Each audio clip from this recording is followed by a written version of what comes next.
እንዳትናቁ ከፈለጋችሁ እግዚአብሔርን አክብሩ። እውነቴን ነው የምነግራችሁ። ሰዎች እንዲያከብሯችሁ ስለለፋችሁ አያከብሯችሁ።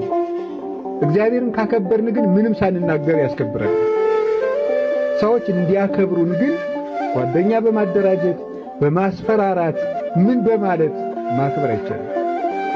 ሰው ተገዶ ካከበረ ዞር ብሎ ያዋርዳል። ወዶ ካከበረ ግን ክብሩን የሚቀንስበት ነው።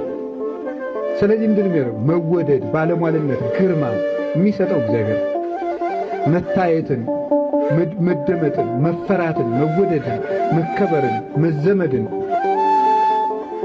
ዘመድ መባልን፣ በየሄዱበት ወዳጅ መባልን የሚሰጥ እግዚአብሔር። በየሄዱበት መጠላት የሚመጣው ደግሞ ከየት የተነሳ ነው? እግዚአብሔርን ሳናከብረው ስንቀር የሄድንበት ሁሉ ይጠላል። እንኳን የውጭ እቤት ያለ ሰው ይጠላል። እግዚአብሔር ቅዱስ ዳዊት እግዚአብሔርን አላከብር ሲል የገዛ ልጁ እንዲያዋርደው ነው ያደረገው። የገዛ ልጁ እግዚአብሔርን ባከበረበት ጊዜ ግን ጠጠር ይዞ ይፈራ ነበር። ዳዊት ጠጠር ይዞ ይፈራል እግዚአብሔርን ይዞ።